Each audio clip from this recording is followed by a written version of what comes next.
Swann's Way, Combray 2, Part 12 by Marcel Proust. Never, in the course of our walks along the Guermantes Way, might we go as far as the source of the vivant,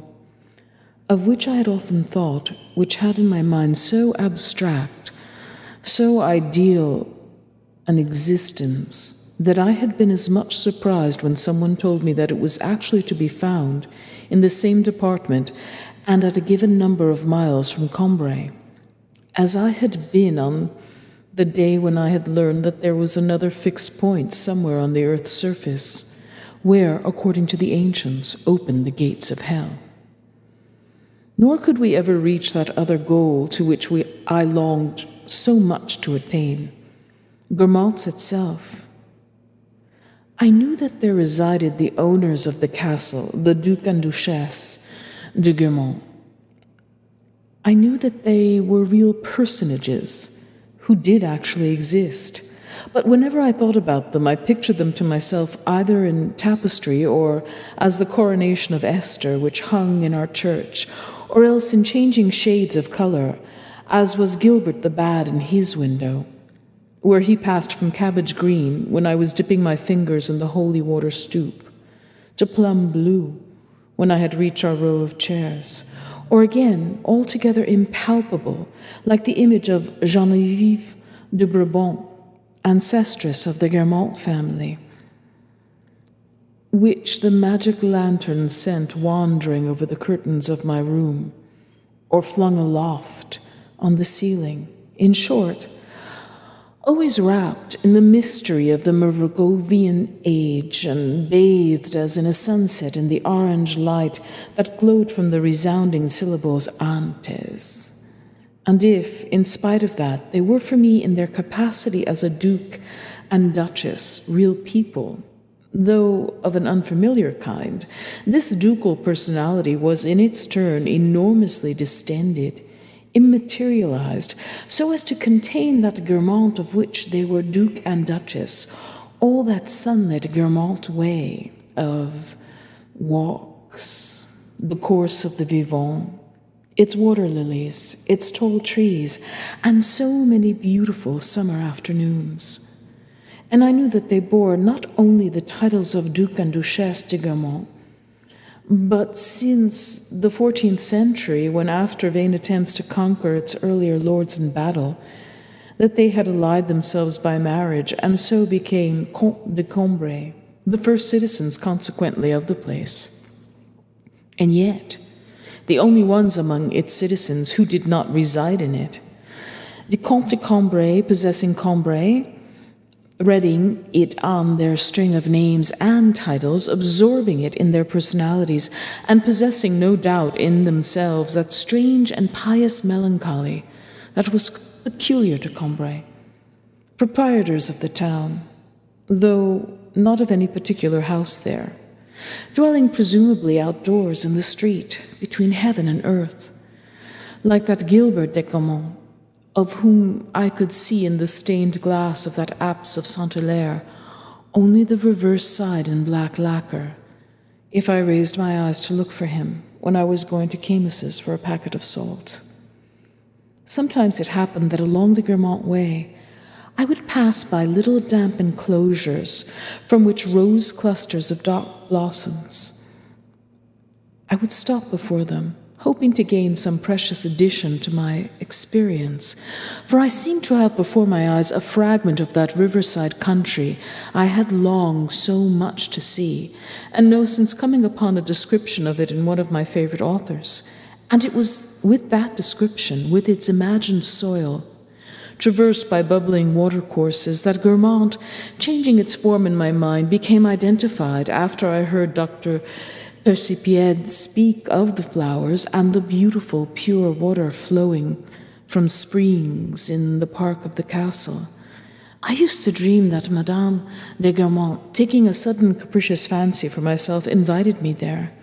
All day long she fished for trout by my side. And when evening came, holding my hand in her own, as we passed the little garden of her vassals, she would point out to me the flowers that leaned their red and purple spikes along the tops of the low walls and would teach me all their names. She would make me tell her the subjects of all the poems that I intended to write. And these dreams reminded me that since I wished somebody to become a writer, it was high time to decide what sort of books I was going to write. But as soon as I asked myself the question, I tried to discover some subjects to which I could impart a philosophical significance of infinite value. My mind would cease to function. I would see before me a void. I would feel either I was wholly devoid of talent, or that perhaps a malady of the brain was hindering its development. Sometimes I would depend on my father's arranging everything for me. He was so powerful, in such favor with the people in office, that he made it possible for us to transgress laws that Françoise had taught me to regard as the most ineluctable, more ineluctable than the laws of life and death. As when we were allowed to postpone for a year the compulsory replastering of the walls of our house, alone exempt among all the houses in that part of Paris, or when he obtained permission from the minister for Madame Sazerat's son, who had been ordered to some watering place to take his secondary school degree 2 months before the proper time. Among the candidates whose surnames began with A, instead of having to wait his turn as an S. If I had fallen seriously ill, if I had been captured by brigands, convinced that my father's understanding with the supreme powers was too complete, that his letters of introduction to the Almighty were too irresistible for my illness or captivity to turn out anything but vain illusions, in which there was no danger actually threatening me, I would have awaited, with perfect composure, the inevitable hour of my return to comfortable realities, of my deliverance from bondage or restoration to health. Perhaps this want of genius, this black cavity that gaped in my mind when I searched for the theme of my future writings, was itself no more either than an unsubstantial illusion, and would be brought to an end by the intervention of my father, who would arrange with the government and with Providence that I would be the first writer of my day. But at other times, while my parents were growing impatient at seeing me lag behind instead of following them, my actual life, instead of seeming an artificial creation by my father, and one that he could modify as he chose, appeared, on the contrary, to be comprised in a larger reality that had not been created for my benefit, against which there was no recourse, in the heart of which I had no ally, and beyond which no further possibilities lay concealed. It seemed to me that I existed in the same manner as all other men, that I must grow old, and that I must die like them, and that among them I was simply to be numbered as one of those who have no aptitude for writing. And so, utterly despondent, I renounced literature forever, despite the encouragements that I had been given by Bloch. This intimate, instantaneous feeling, this sense of the nullity of my intellect prevailed against all the flattering speeches that might be lavished on me. As a wicked man whose good deeds are praised by everyone is gnawed by the secret remorse of his conscience. One day my mother said, "Since you're always looking about and talking about Madame de Guermantes, and as Dr. Perspied took such good care of her when she was ill 4 years ago, she is coming to Combray for his daughter's wedding. You will be able to see her at the ceremony." It was from Dr. Perspied, as it happened, that I had heard most about Madame de Guermantes. And he had even shown us the copy of an illustrated magazine in which she was depicted in the costume that she had worn at a fancy ball given by the Princesse de Léon. Suddenly, during the nuptial mass, the beadle, by moving to one side, enabled me to see, sitting in a chapel, a lady with blonde hair and a large nose, piercing blue eyes, a billowy scarf of mauve silk, glossy and new and brilliant, and a little pimple at the corner of her nose. And because on the surface of her face, which was red as though she had been very warm, I could make out diluted and barely perceptible bits resembling the portrait that had been shown to me. Because, more especially, the particular features that I remarked in her, if I attempted to catalogue them, formulated themselves in precisely the same terms. a large nose, blue eyes, as Dr. Percipied had used when describing in my presence the Duchesse de Guermantes. And I said to myself, this lady is like the Duchesse de Guermantes. Now, the chapel from which she was following the service was that of Gilbert the Bad. Beneath its flat tombstones, golden and bulging like cells of honey in a comb, rested the bones of the old counts of Brabant. And I remembered having heard it said that this chapel was reserved for the Guermantes family. Whenever any of its members came to attend a ceremony at Combray, there could only be, in all likelihood, but one woman, resembling the portrait of Madame de Guermantes, who on that day, the very day on which she was expected to come there, could be sitting in that chapel. It was she. My disappointment was immense. It rose from my not having borne in mind, when I thought of Madame de Guermantes, that I was picturing her to myself in the colors of a tapestry or a painted window, as living in another century, as being of another substance than the rest of the human race. Never had I taken into account that she might have a red face, a mauve scarf like Madame Sazarat,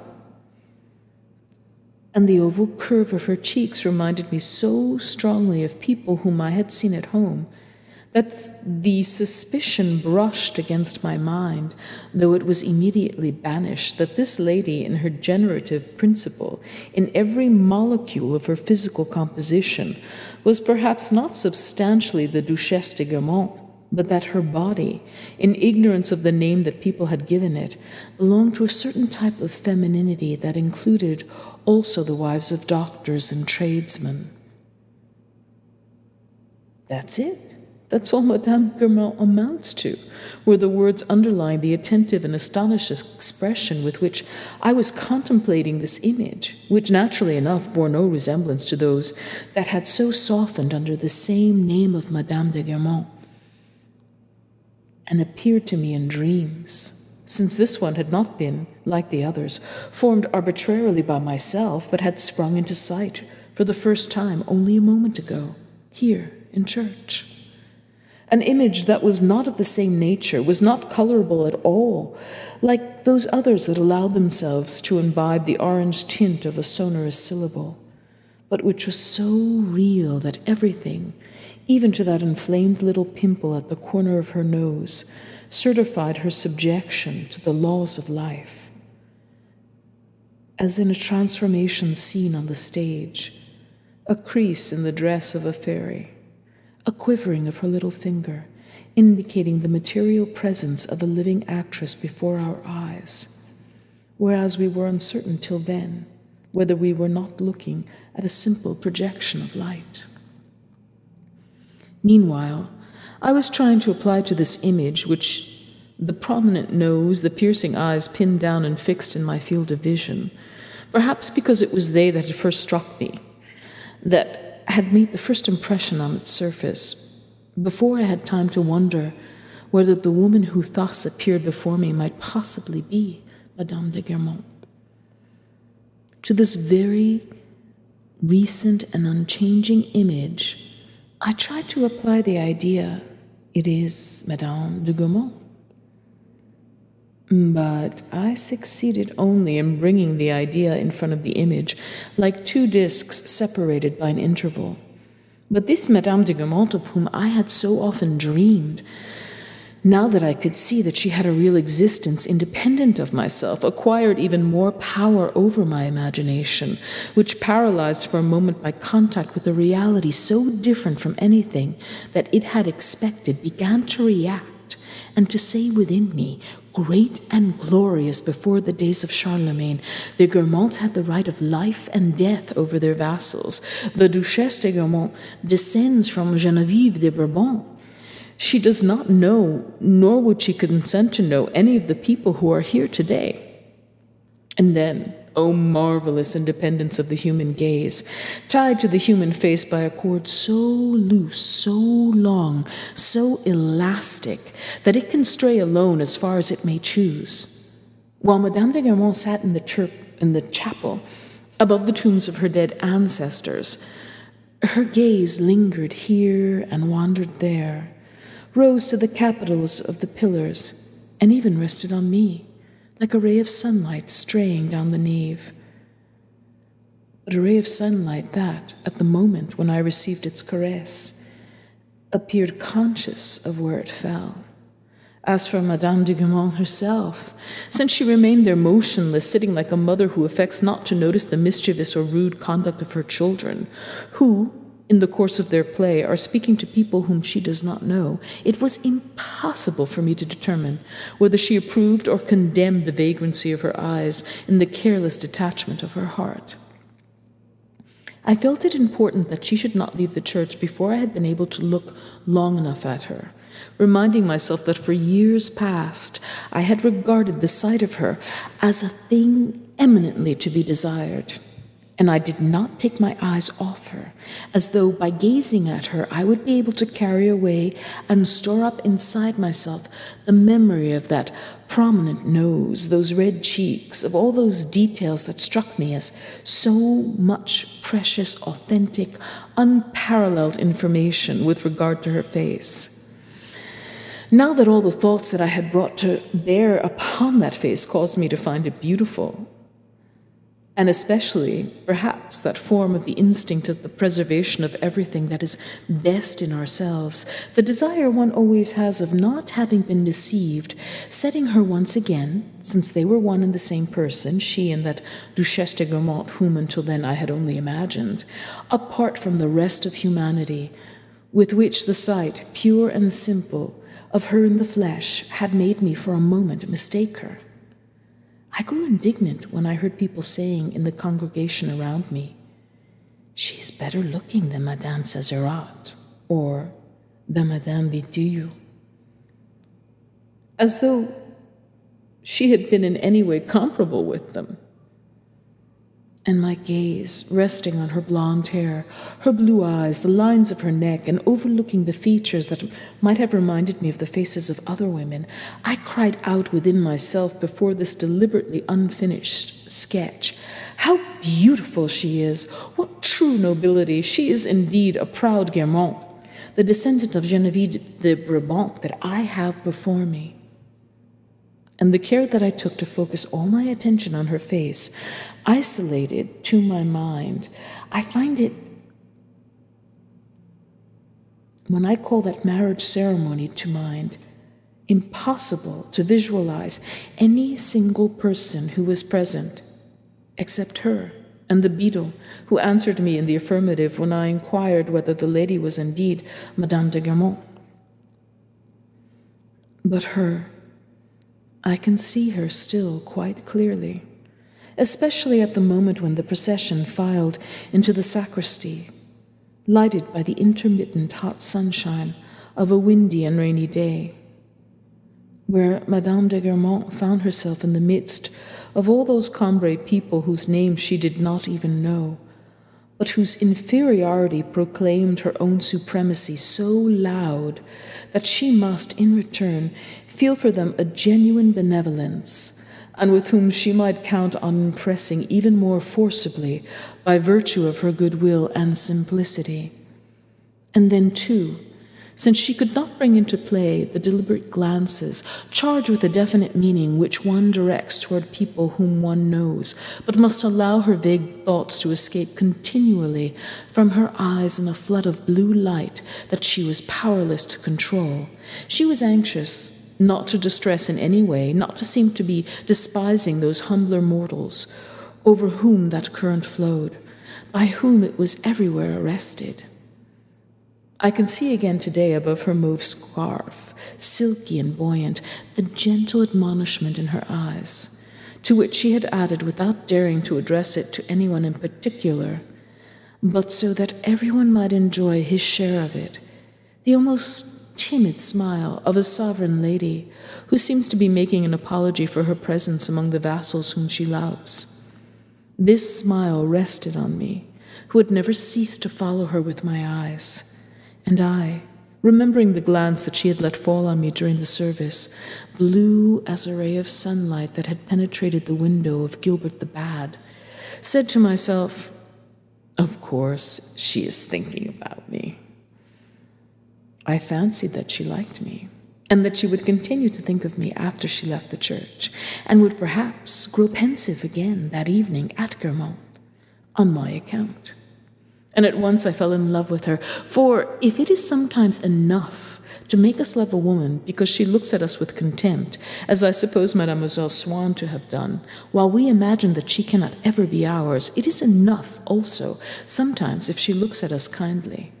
as Madame de Guermantes did then, while we think of her as almost ours already. Her eyes became as blue as a periwinkle flower, wholly beyond my reach, yet dedicated by her to me.